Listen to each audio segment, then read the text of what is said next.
Welcome to the Blueprint Podcast, where we throw out the old blueprint so you can become who you were always meant to be. I'm your host, Jason Smith, and if you haven't already, make sure you click the subscribe button and share this podcast with your friends on social media and tag me in it at JBirdFit. Today, I have a very special guest for you, Trevor Hansen. Trevor is an internationally recognized relationship coach and the founder of The Art of Healing. He went from anxious attachment, a toxic relationship, a broken jaw, and walking away from a career at Tesla to becoming one of the leading voices teaching people how to finally feel secure in love. With a master's in marriage and family therapy and training under top attachment experts, Trevor has helped thousands break the patterns that keep them stuck. He's been featured by the Gottman Institute and has spoken to crowds of over 10,000. In this episode, Trevor breaks down why insecurity is the relationship killer, how anxious attachment silently sabotages your life, and what it actually takes to build emotional confidence and choose healthier love. If you've ever chased the wrong person, lost yourself in a relationship, or felt like you're too much, this conversation is going to hit home. Trevor Hansen, welcome to the Blueprint Podcast. Hello. Thanks for having me. It is really good to have you. I enjoy your content. Admittedly, I don't follow it. I do follow it from the podcast Instagram.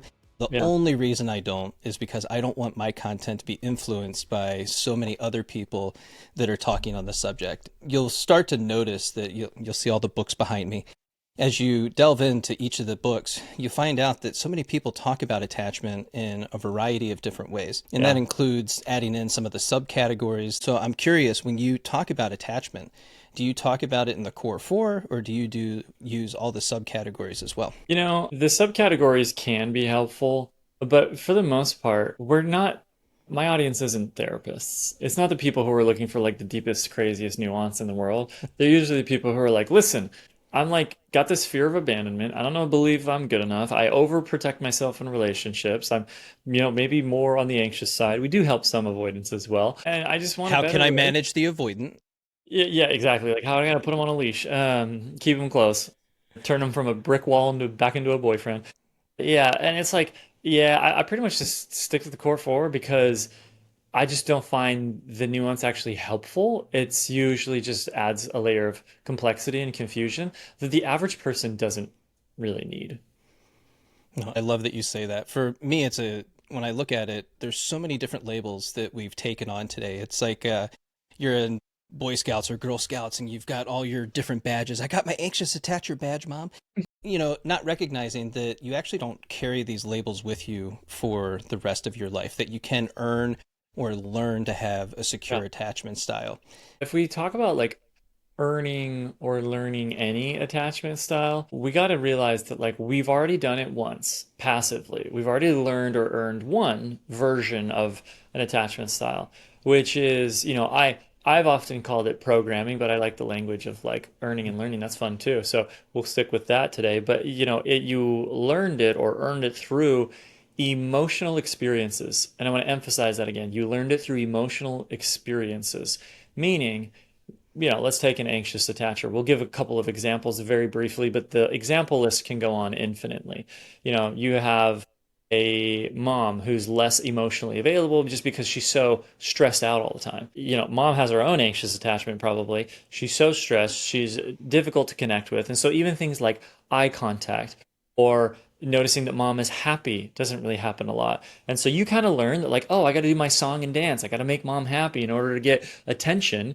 And so it builds in this anxiety that like, oh my gosh, like I have to earn this love. I have to do something to qualify for it. And so therefore there's like this scarcity mentality that builds in. And this is a very logical flow that I'm explaining, but it's actually an emotional process. When we think about even the way that the brain is constructed, the front part of the brain is logic, rational, it understands timelines. The back part of the brain is where like a lot of our emotion centers are. That's where your attachment style really lives. And in order to access that part of the brain, to do any kind of programming, you have to go through the door of emotion, not through the door of logic. And this is the same reason why people really get stuck in healing.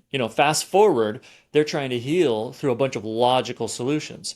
they're listening to a ton of podcasts and they're reading a bunch of books and maybe they're even in therapy, but every week it's just talking about their week over and over again. And their therapist gives them a little pat on the emotional butt and then sends them on their way saying, like, you're good, I believe in you. But they don't really feel anything new. And then they're wondering why they're getting stuck. They're trying like everything in the world, but they're getting stuck. It's like, well, because you're not actually going through the doorway that creates a new attachment style, that created yours in the first place, which is the doorway of emotion. We have to go through the emotion door in order for this to change. It's important to remind people that you didn't have a choice in how you responded to your caregivers in that time period of your life. So you didn't Totally. actively choose to have that anxious attachment style. It actually began in utero. And then, like you said, it becomes programmed into you through 0 to about 7 years old. Yeah, yeah, absolutely. Absolutely. I think that's huge. Is that you didn't really have a choice, right? You were exposed to circumstances that created emotions such as fear, anxiety, being unsettled, and especially when you think about this. I had a client recently, so we do this thing. We do like a it's like a 2 day in-person experience where you're one-on-one with me. It's only a handful of people tend to do it, but we're sitting on this beach in Hawaii because that's where I live in person, and we were talking about how he's like, man, when I don't get this text back from a girl, like I literally feel like I'm gonna die. And I was like, it's a very simple question. I was like, why do you think specifically that you feel like you're going to die? And he like sits with it for a minute and he goes, well, I had so much neglect growing up, and when you're a kid, you're neglected, you literally would die unless somebody like eventually comes around and helps you out. And he's like, so I think like I had programmed into me this emotion that's associated with like I feel like I'm gonna die. And it made so much sense. And he, in that moment, had so much compassion for himself. Whereas previously, when he's waiting for that text back, he thinks he's gonna die, he's beating himself up like, gosh, I'm so insecure. This is so stupid. Why do I overthink? But now he's like, oh, it makes a lot of sense, like why I feel the way I do. I had an emotional experience that was akin to almost death around connection. And so now, when there's something that feels or looks similar to my nervous system, it's going to pick up on it as a threat of nearly death. Okay, yeah, makes a lot of sense. What is it that brings people into that level of awareness to begin to see that for themselves? Well, I think part of it is just having somebody to like really guide you in asking the right kinds of questions. Something I realized is that I've I've done therapy. Kind of our offer is more aligned with like coaching now, but a lot of times, and there is some utility to this. It's not the black and white, and I'm not saying the one is wrong or right, but I found for the people I work with, this is more helpful than the other option, and I'll describe what these mean. So oftentimes a process of awareness and discovery can take an incredible amount of time because it's just like a lot of like open-ended questions and wandering and like, and you're 3 4 months into seeing a coach or a therapist and you're starting to finally get the picture of why you feel the way you do, what happened in your past, all the influencing factors is what I might call them, and you're starting to get the picture. And I will say, awareness alone is just logical as well. It can be a bit emotional. Like if you leverage awareness to build in deep sense of self-compassion, that can help happen. You can see it in the story of that guy. It was starting to go that way, right? Where he's starting to get compassion. But just awareness alone doesn't change anything. That's why some of the most dysfunctional people I know are also therapists who have like PhDs and they know everything. I'm so glad you said it. Yeah, I mean, I'm not naming anybody on Uh, purpose, but it's like it exists, right? And well, so there's often a aware, reason why we choose the professions that we go into, hey, right? So it, that's it fair does too. make a lot of sense. Yeah, that's totally fair. And but that's one way of doing it. It's very like open-ended and guided.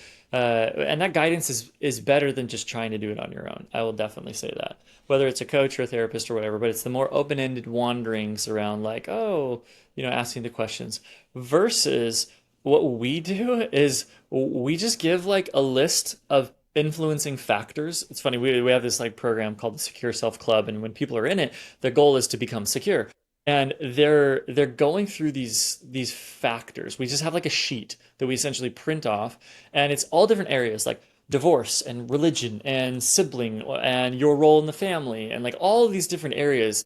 And it's basically like, did this happen for you? Could this be an influence? Is this maybe an explanation? And they can go through it, and within like an hour, you're circling four or five of those, going like, yeah, Well, son of a gun. that's it right there, right? We didn't take months, we did it in a couple hours maybe, or maybe even less, where they just have that core understanding of the why. And I think people also get in the trap of feeling like they have to know more, like they have to get more awareness of the why. And if they'll do that, then it'll finally like unlock healing. I don't find that to be true. I think you just need a basic understanding of things like what are the unmet emotional needs that I had in childhood that I'm now projecting onto others when I'm anxious in my relationships? How can I explain why I feel the way I do? You know, those are two very simple things. And then another third point of awareness is like present day awareness is what is the cycle that I get into? Can I track this negative spiral, this negative cycle, so that I can see it and get out of it? So if you can understand your current day cycle, the past influencing factors as to why you feel the way you do, and more specifically, one of those factors is what are the unmet emotional needs from the past that are now influencing that present day cycle that I'm projecting on other people? You get those answers and you're kind of off to the races. You can then go in and do the rest of the work that's really going to move the needle. Much of this is a journey of self discovery, but it's also learning to tell yourself the truth. There's so much narrative wrapped around all of the different experiences that we've had. So we get to this place where you're trying to figure out how to know, like, and trust yourself. So you ask yourself all these questions. Who am I? Where am I going? What am I doing? Why am I doing it? And what do I want? And it becomes really overwhelming and confusing at first. But once you start to get those answers for yourself, you become more capable, competent, and confident with who you are as a person and Mm. your place in this world. And when you do that, you begin to see not only yourself a little bit differently, but all the other people in your life as well. Yeah. Yeah, absolutely. I think that's spot on. Yeah. Looking back, what made you realize your own patterns of integrating yourself into relationships with others, and how do you stop blaming others for the way that you feel? Let's start with the first piece, which is why is insecurity such a relationship killer that most people don't actually point to? They'll usually point to things like, oh, conflict is it, or selfishness is it, or something along the lines of that, right? But I don't really think so. I think conflict behind it, there's insecurity. I think selfishness behind it, there's insecurity. I think cheating, I think all of the things, most of the time, there's some sort of insecurity. And if we define insecurity as kind of two parts, one, insecure within the self, meaning I'm not so sure that I have my own worth and security intact in who I am. I don't know if I'm good enough. And if you don't know you're good enough, for example, you're probably going to be more defensive. Uh, that's one tiny example of how that plays out. And then the defensiveness creates the conflict, and the conflict isn't really the issue. It's like, no, you're protecting yourself because you're insecure from a place of defensiveness. So at the root, it's the insecurity. Um, and that's one tiny example of many ways that could play out. The second one is usually related to the first, but it doesn't always have to be. The second one is I don't feel secure in others, meaning others choosing me, showing up for me. There's a fear of like abandonment, rejection, not being seen or chosen, something along those lines. And when you're in that place, you're going to be self-protective in new kinds of ways. So early relationships, and this is kind of going into my own story, I had an anxious attachment, feared that people weren't gonna, these girls that I was trying to date didn't want me, even just people in general, right? Like even friendships. I always felt insecure, like in even relationships with other guys, just feeling like I wasn't quite Like good an enough. outsider? Yeah, yeah, just like never quite feeling like I can fit in ways. And yeah, connected, right? And so some of the maladaptive protective mechanisms that I put in place was, I'd be overcommitting too quickly in a relationship with these girls that I was interested in. I would just show up with a lack of confidence and they could sense it. And I tell you what, nothing's a bigger turnoff than a lack of confidence. And not just because it's like, oh yeah, we just want confidence. No, no. If you look at the root, women are primarily seeking safety in relationships as the first thing. The first and ultimate thing is safety. And a guy who's not confident doesn't give them that sense of safety. Safety is like, I feel calm, I feel consistent, I feel like you're not afraid of things. If if your guy, and especially I'm talking about like very traditional relationships, and so forgive me if I'm not talking about your relationship, but if a guy in a traditional relationship isn't able to fill that role, even in his energy of like, I'm a protector, I'm going to take care of everybody, and I'm not actually terribly afraid of what's going on here. And I don't want to twist this into some toxic masculinity thing where like you can't have fears. That's not what I'm saying. But if you project this sense of anxiety that shows that you're afraid of her, man, that's a big old turnoff. That's not going to be good. So, and it comes out like double texting or asking for commitment too soon or just being a little bit of a simp, all those things. That's going to be a big turnoff. And that's what happened to me. And I only say that because I experienced it, right? I'm not dogging on anybody. This was my life. And in a relationship, insecurity looks like protecting yourself with like heavy criticism of your partner, right? It's kind of like telling them how they need to love you in a forceful way, is what criticism is. It's, in rare cases, but in some cases, it's seeking attention from other people, right? I don't feel good enough. I don't feel like I can trust that you're going to choose me. And so now I'm going to seek attention from people outside of this relationship. Ooh, man, then we're just leading down that slippery slope of some sort of cheating. It just always usually seems to come back to what's the fear and the insecurity within you that's causing you to protect yourself in these ways that is destructive to a relationship.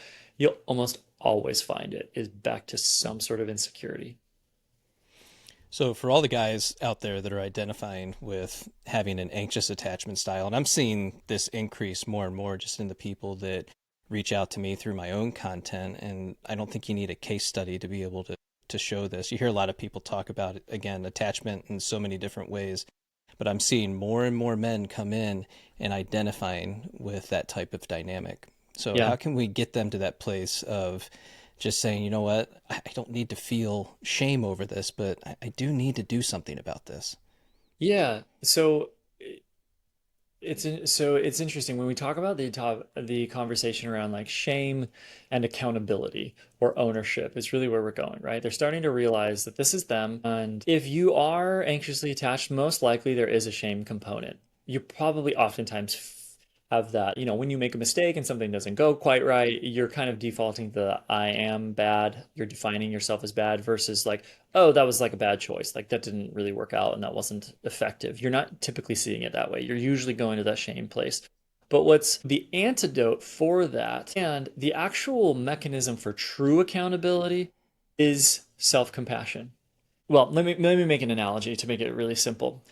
Imagine you're riding your bike and you ride your bike through a bunch of like sharp things like nails or like tacks. You got bike tires full of that. And we know the outcome is going to be flat tires, but you immediately, like right after, ride through mud. This is a sketchy street. There's a lot of crap in the road. Apparently, there's nails and mud everywhere, but you're riding through the nails and then you ride right through the mud. And shortly thereafter, you start to notice that your tires are flat, but you can't actually see the surface of the tire because it's covered in the mud. And so you start blaming the mud for your flat tires. Oh, it must be the mud. That's the problem.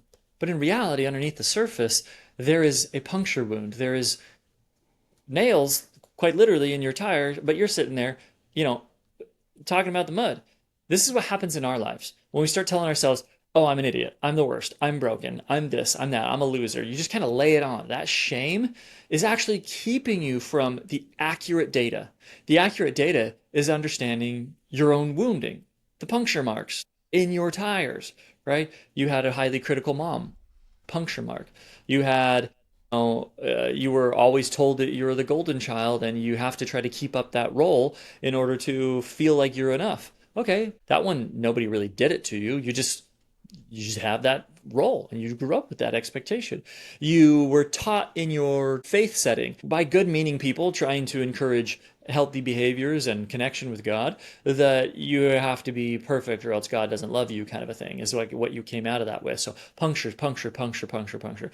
And if you do not approach it with self compassion and understanding, wow, I get why I feel this way, then you can never remove the nails. You can never patch the tires because you are stuck on the mud. Too many people think accountability is being like, I'm a loser. I have to change this. I'm going to do it. Seems to work for David Goggins, but I think that it probably doesn't work for a lot of the rest of the planet to call yourself names and decide that that's how you're going to change. And here's the real important tipping point is that compassion given to the self, especially given to the parts of yourself that have those puncture wounds, that experience that hurt, we might call it like the inner child, you might call it your attachment style. I don't care what you call it, but that part of you is there. Most likely, the nature of the puncture wound is you had an unmet emotional need, a need that is really comes down to the word love. Love could look like consistency. Love could look like eye contact. Love could look like letting your voice be heard. Love could look like trusting you to have your own autonomy and freedom. And in one way or another, growing up, you probably had one of those that was lacking. And so that's why you're responding with that fearful anxiety. But if you can learn to fill the need now, if you can learn to give yourself compassion, kindness, consistency, you can let your voice be heard, you can trust yourself in autonomy, then that's how you heal it. That is how you do it. So, compassion is requisite for healing any kind of issues of attachment because A, you find the accurate data and you understand what you really need to work on instead of focusing on the mud. And number two, it's filling the unmet need of some sort of love that maybe wasn't quite there in a way that you needed it growing up. So compassion is requisite. It's not just like a cute, fluffy idea. It's literally the tool. Yeah, we dive deeper into that with Annalie Howling on episode 106 for you guys that want to check that out and learn more about shame and self compassion. I love what you're saying here because so much of it ends up. I talk a lot about turning the spotlight around and putting it back on yourself when you're in a relationship with another person who may or may not have an avoidant attachment. There's so many things that just naturally transpire in a relationship with someone who describes themselves as having an anxious attachment, and they might see some of the signs and signals coming from the other person, and that person could be secure in their attachment, but the way that you're showing up in that relationship, depending on how early you are in that relationship, they may decide that this relationship isn't really for me in the first 2 to 4 weeks. And I think a lot of people get hung up on what's popular on social media, so I have to label that person avoidant because, or maybe they're even a narcissist because they led me on for 4 weeks and then they didn't want to be in this relationship with me, and that's just wild. That's crazy. They told me that they wanted to be. It's been 4 weeks. Yeah. Yeah. So Yeah. how can we help that person that's in that position right now? Because you spoke about this with yourself, where it was like kind of early on, you're looking at the relationship and trying to get that level of commitment, trying to get that person to see you. Yeah. Yeah. So there's two parts to this, and one part is going to be a tough pill to swallow. So I'll warm up to that. So the first thing is, yeah, I think as you become more secure yourself, well, at the end of the day, it's all about accountability. You have to be doing something to change. You can't just sit as a victim and say, well, every guy or every girl, or every whatever, they're all avoidant, and this is just how it's going to be, and I'm just going to keep trying until I find the one. No, no, no. I want to empower you to know you have a lot more control over that pattern than you realize. What was that? I said it's not a prison sentence. No, absolutely not. So, for a lot of like deeper like psychological reasons and patterning, an anxiously attached person is more likely to attract an avoidantly attached person. For there's many reasons. I want to kind of slow down on that and focus on what's more important because the reasons will give you some understanding and some clarity, but it won't really help you change it. And so just know becoming more secure in yourself, meaning having your own self-worth, trusting yourself, being willing to step outside of or not step outside of, that sounds like cheating, step away from relationships when you know that you're not being served well, like all of those things, boundary setting, you're no longer people pleasing, all that good stuff, you're going to naturally start attracting the right kind of people. And it's not woo woo, it's not like this manifesting kind of thing. If you believe in that, that's cool, great. But even if you don't, it's not contingent on that. But it's So recognizing that you can say, you know what, actually, this isn't for me, and that's even that's okay. that's a big part of it, right? It's just being willing to say, is like to have the self-respect and the lack of fear Yeah. that keeps you stuck. Because a person who is fearful is going to cling on to no matter who it is. And a person who doesn't have self-respect is going to be willing to take whatever that person's giving them. And so even if there are signs of an avoidant type of a person early on, you're probably going to be ignoring them if you're more on the anxiously attached side. So becoming secure is fundamental. for that reason. I'm actually starting to do long form like YouTube soon, and I'm recording a bunch of stuff before we actually launch. And one thing we just did is, hey, here's like exact questions you need to look out for and ask and to figure out if this person's avoidant or not. So there's a good list out there. We don't have time to go into it all, but I will say there are ways to look out for an avoidant. I'll give you one example. If there's something emotional that comes up in your life at all, even if you're watching a movie and it's pretty emotional, and he's getting up off the couch and he's like making fun of it, he like goes to get a drink because he like can't handle it being emotional. Okay, yep, you probably got an avoidant on your hands. If you've got somebody who, doesn't reflect any kind of vulnerability in a conversation, right? You maybe get a little vulnerable, maybe not too bad, but you're like talking about your hopes or your dreams or things that you're afraid of or things that were difficult for you growing up, like something that's like a little bit deeper than like, how was your lunch? And he or she doesn't like get curious, lean in, want to ask more, empathize, or even offer up their own side of their own version of whatever story you're telling, then like that's probably not a good sign either, right? So there's very clear cut signs that you can look for. So A, look for some of those, but most importantly, focus on becoming secure yourself. And that's more of like weeding out the actual avoidant partners. And don't get so committed that you're trying to avoid the avoidant. If you get too committed to avoiding the avoidant, you avoid all people. And you avoid somebody who's avoidant but also functional in a relationship. My wife, for example, she's more on the avoidant side. I'm more on the anxious side. We both have our own tendencies still. Sure. Am I like this like perfect, like Jesus I'm of the secure all the time. Look at me. no, no, no, I'm not. And so I will say, don't get into that trap because then you become the avoidant and Yeah. your companions will be cats for the rest of your life instead of somebody who wants to like be your best friend and love you. Like relationships are going to come with difficulties. You're going to have to figure it out. But I'll pause real quick here before I go into the tough pill to swallow on you might not actually be attracting avoidance. You might be creating them. But I'll pause because I feel like I've been on a rant for way too long. No, I appreciate the rant, and we're good with that. I think it's that statement right there runs into the foundation of a lot of the content that I create. And when you get into the comment sections, I always encourage people, please read the captions because there's additional information there. And then, of course, come back not only to this episode of the podcast, but all the other ones, because there's so much valuable information there in recognizing that the way that we show up, the way that we integrate ourselves into relationships with other people, so much of it is subconscious. It's just something that's naturally happening. But when you begin to recognize that part of yourself that shows up and, you start to touch on that shame a little bit or, the feelings of anxiousness that you're experiencing, those are the signs and signals early on that, your attachment system has been activated. And there's nothing wrong with that. It's an acknowledgement that it's happening. So that's where we use the power of the pause to step back, pull back a little bit, zoom out, and begin to ask ourselves, well, what's happening right now? What's going on? What am I feeling? What am I thinking? Why do I feel this way? What's going on in my environment? What's the temperature outside? Who am I with? What words are they using? And why do I feel this way? And you can use that as a guide to journal out some of your experiences after the date, right? If this is from a dating perspective, right? Like you get home, you do an after action report on that date to give yourself a little bit of space and time and opportunity to think about what it is that you just went through with this person. And then Yeah. you start to get in touch with a lot of the experiences that you've been having in the past, but also in the present moment. And you can tie these things together and Yeah. get a little bit better handle over just kind of who you are and how you show up in these relationships. Again, compassionately. Absolutely. Absolutely. I love that. I love that. A lot of ownership there. You ready for part two, the hard pill Yeah, to let's swallow? do it. Yeah. Okay. Um, Too often people come to me with this story. Everyone I date is avoidant. Especially, and I'm not picking on the women here, but I'm gonna pick on them a little bit because I just hear it from them more.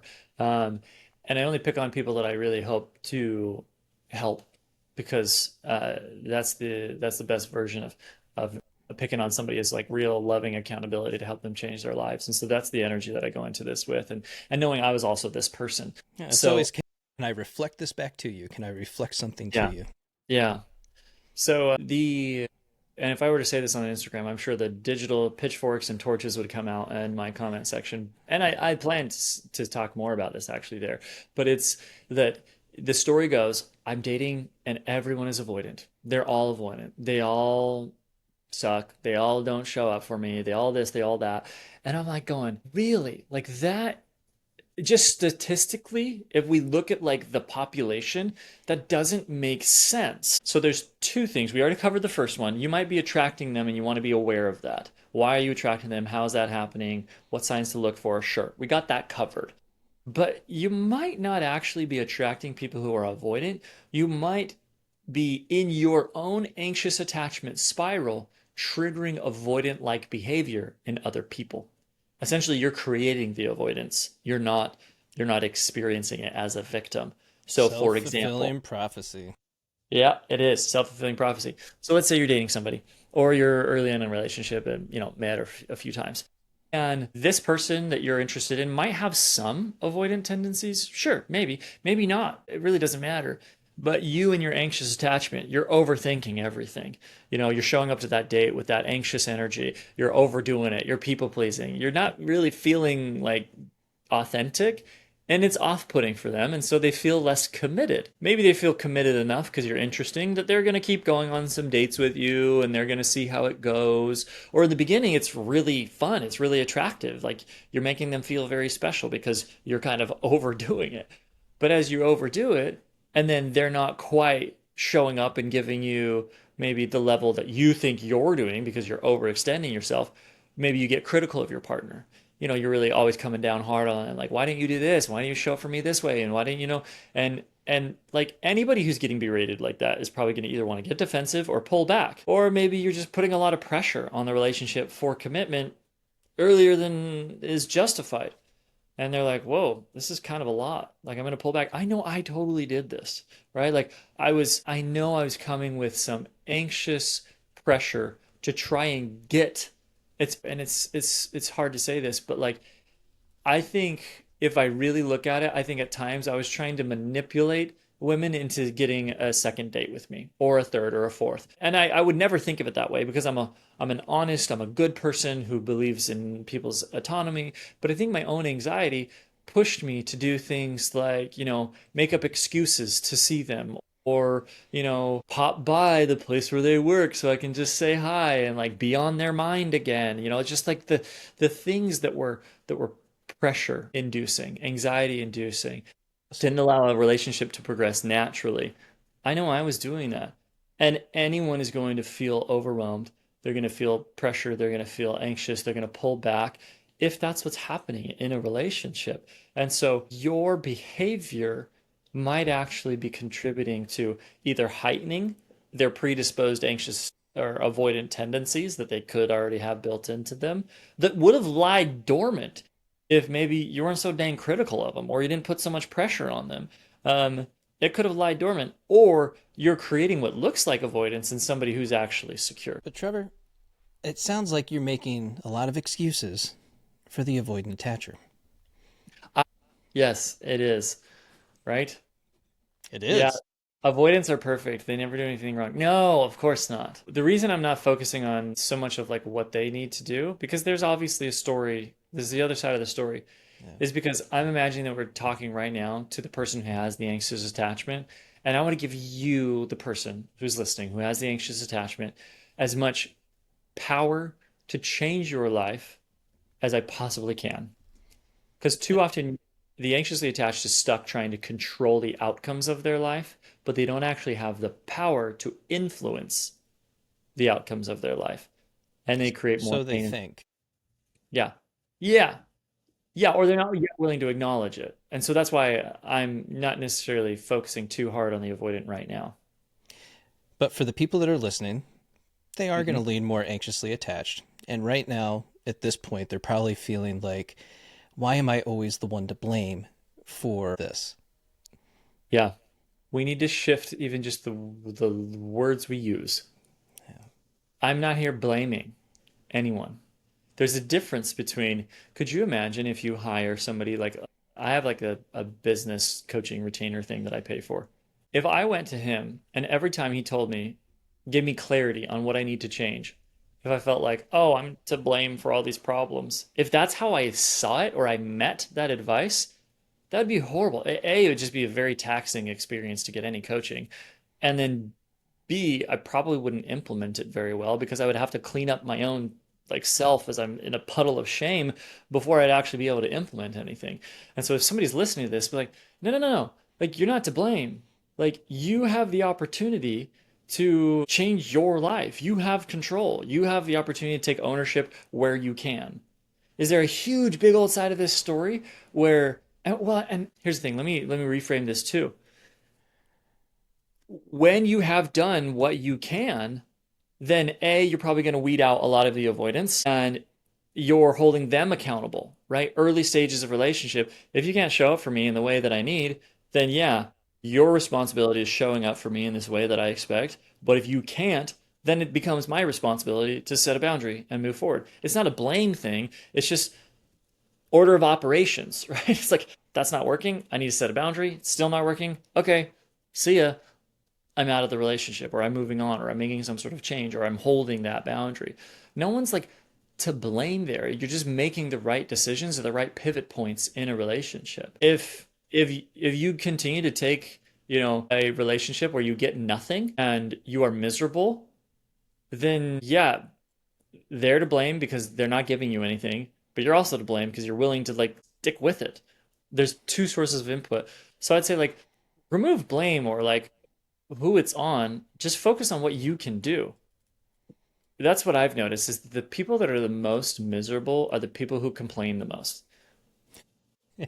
I was a funny story. Literally yesterday, I was getting in my car and there was this dude in this truck, kind of this like beat up truck. He's on the phone. He's kind of like an older gentleman. And he's this guy who probably is to the age where most people would have like retired in life, but he hasn't. You can tell. He's working hard. And I'm not going to sit here and victim blame because I don't know his whole story. But one thing that I did see in him, he was on the phone and it was all about like, well, they didn't do this for me, and well, they didn't pull through, and they didn't, and he's just like, whoever he was talking to, there was so much just like victimizing of himself. And I'm seeing this dude, in this scenario where I'm like, I do not want to be there when I'm that old. Not that life is all about like money and everything else, but like he just seemed miserable. He didn't seem well put together. Just a lot of the picture there was this is a guy who is just really struggling throughout probably his entire life. And one of the factors, I'm not going to judge him. This isn't about judging. It's about just looking at what are the inputs that lead to negative outputs, or what are the good inputs that lead to positive outputs. And what are the negative inputs that might be affecting why he is where he is just being the victim, being the loudest guy in the room that's always mad and thinking that somebody else is to blame. It's like, gosh, that's just not a fun way to live. I don't like doing that. No. It's miserable, and you end up alienating all the people that are close to you. You push them away because eventually they're not going to tolerate that type of behavior. And it goes back to what you were saying a few minutes ago with your ability to set boundaries, not only with other people, but primarily with yourself. So I was hoping you could talk to us a little bit more about how we can begin to set those boundaries. Yeah. Well, I think almost all boundaries are actually a boundary with yourself and some of them have an external application. Not all boundaries have an external application, but I will say probably all boundaries are ones that you set with yourself, meaning you set the limits. For example, I don't continue in relationships where I'm not getting consistent communication back. I don't let myself do that. And that's the key. I don't let myself do that. It's you have to give me consistent communication or else you're out. That's not a boundary. That's a demand. That's an ultimatum. There's a very big difference. So it's really just committing to taking care of yourself in a way that reinforces the belief that you're worth taking care of. And sometimes you communicate it outwardly, sometimes you don't. Like, for example, early in relationships, like in dating, you're not really setting a whole lot of boundaries on date one, two, maybe even three, because you're not even in a relationship yet. Like, you're not going to communicate. But some of them are. Yeah, yeah, Some of them are. yeah. Well, and that's the part. It's so funny. I'm gonna tell a Yeah, quick yeah. story Tell me. because they swipe right and it's like, oh, yeah, super cute, adorable, handsome, beautiful, whatever, right? Guys and gals, and so they do that, and then they're like, I actually have enough information here. I can go to Google, and so they Google them, and then they find their LinkedIn, and then they find their social media, and now they've painted a narrative and a story about this person. I've seen their Facebook photos from 10 years ago, so they've seen exes and all these experiences and vacations and all these other things, and they've Yeah. got this wonderful story that's building up in the background, in the back of their head, of this person before they even meet them or even start communicating with them. So they'll have some messaging on the apps, and this is one of the biggest things that I hear is that, well, we've talked for 2 weeks and no date has been set up, and it's like, boundary time. Right? This is a great opportunity for you to say, you know what, if somebody doesn't set a date within a 2 week period of starting to talk with me, then I'm going to put a pin in that, or I'm going to cast it aside and just kind of leave it in my file folder over there. And if they happen to want to set a date and I'm available and I feel like doing that later on, sure. Or you just say, you know what, I want somebody who's going to be more consistent, somebody who's actually going to show up and want to communicate and want to set the date, because that's Mm. where I'm at in my life. So it's like it starts touching into your value system and all these things that we should know. What do you want? Again, what do you want from a relationship? And are you living that intention for what you actually want? Yeah, beautiful example. And you just gave an example of an internal boundary that doesn't have an external communication factor to it. It's just on you. And And how you just empowering is that? Oh man, it's just so awesome. And here's the thing is that every time you make those choices, you reinforce the belief that you're good enough and that you're worth respecting. So if you have an anxious attachment style, most likely you struggle a bit in that department. And but you do that and you're like teaching your subconscious like, "Hey, I actually believe that you're worth like taking care of. I believe that you're worth this type of person."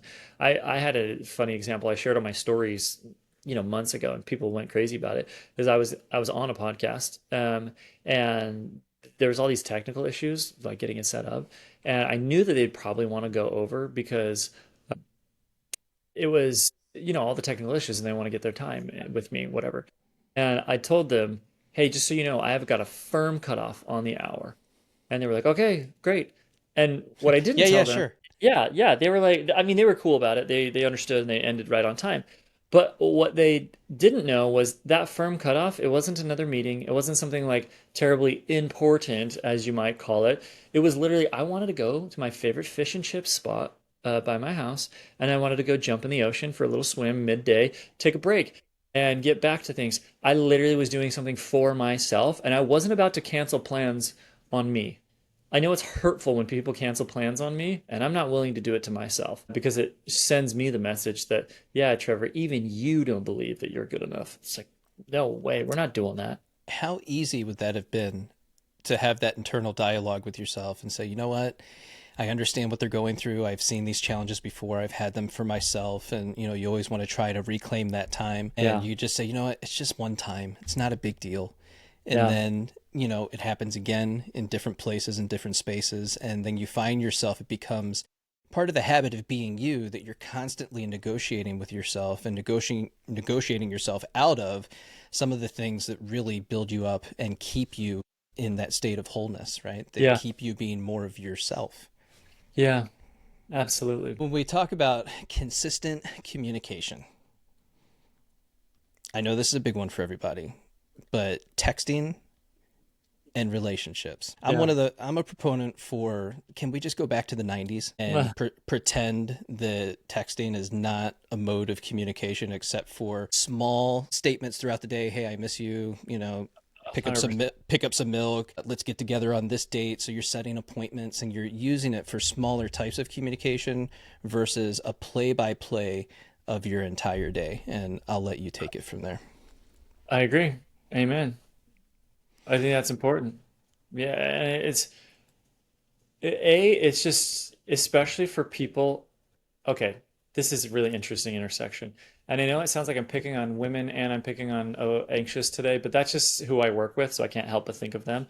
But there are a lot of women who are like, I want a high value man. If you look at the data, like there's 20% of men um, are like, what was it? Like 80% of women go after 20% of the men. Now, there's like this like so small set, and it's because it's hard to find a guy who has his life together. Like he's like well, it's not hard to find him. It's just it's difficult to be that guy. You got like your crap together. You're doing things. You're succeeding. You're moving forward in a way that provides a sense of stability and safety for a partner, that's a challenging thing to do. The thing that a lot of those guys have in common is that they don't really have a lot of downtime to like type out big old long huge text message conversations.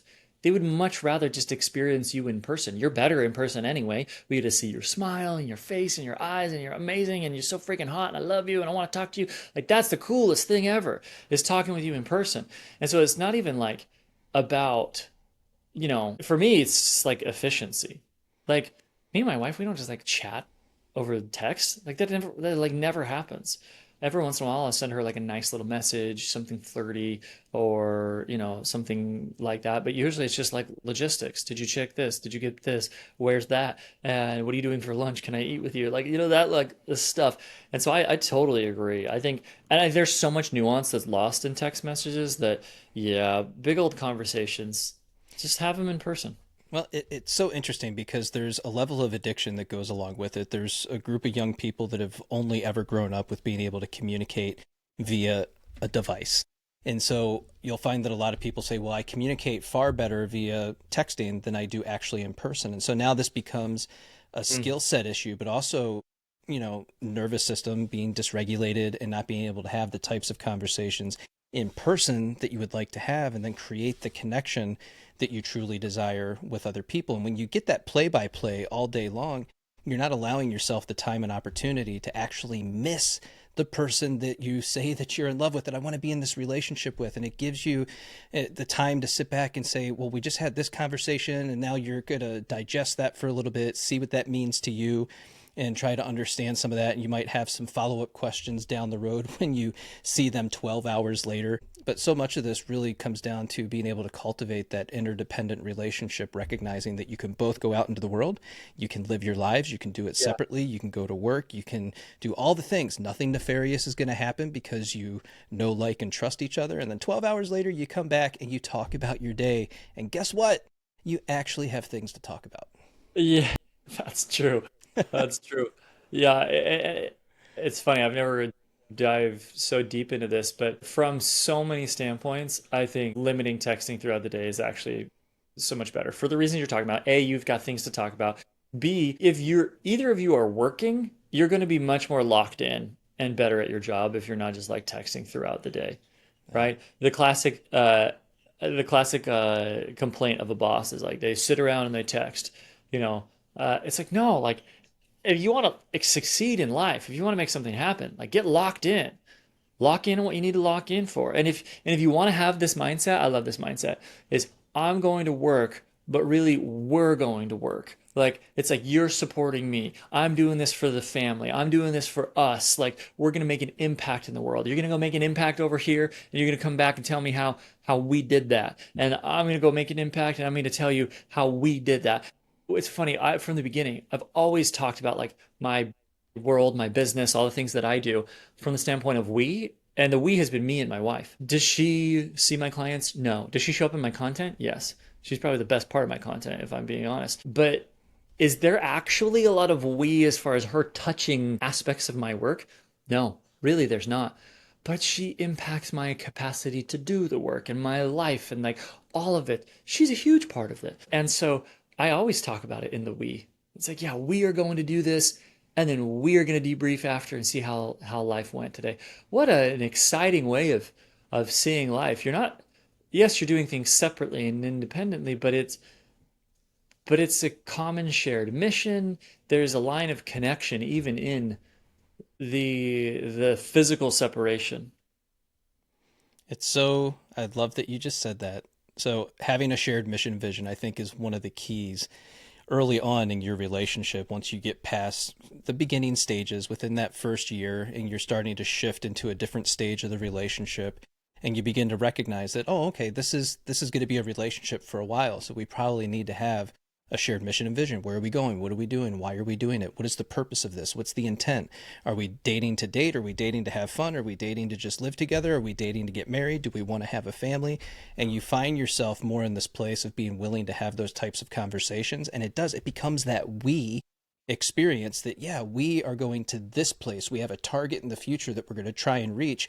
But every now and again, we're going to come back together and discuss how close are we to that target? Has that target actually changed? Do we need to start looking at something different? And now you're actually building something together, as opposed to in the very beginning, you're just kind of meandering throughout time and space. Like, I don't know what's happening. I guess we'll see what happens. Just take it as it goes. And then you end up disappointed, frustrated, irritated, sad, lonely, depressed, angry, resentful, and filled with contempt. So what choice would you rather make? Shared mission and vision sounds pretty darn good. Sounds great to me. Trevor, I can't thank you enough for being here today and sharing your time with us. Tell everybody how to reach you, work with you. I am going to be starting some YouTube content. The main place that people find me is usually Instagram. The Art of Healing by Trevor is my handle. I know it's way too long. Picked it forever ago, but that's what it is. The Art of Healing by Trevor. Go find it. There, honestly, if you're like, hey, this was cool, I want to learn more from this guy. Sure, like you can join in my programs and everything else, but I would say do what's free first, right? Go from free to free. Today you paid me with your attention. Next you'll pay me with just your email address so I can give you something. So I'll give you, there's trainings on becoming secure and setting boundaries and a lot of things we're talking about today on that Instagram page. So go follow that and check out those resources. Yeah, and those resources are really great. I got the free PDF for myself as well, and I started reading through it. So definitely take the time, give him your email address. You're not going to be disappointed in that. And Trevor, we'll do this again soon. Thank you, man. Okay, thank you.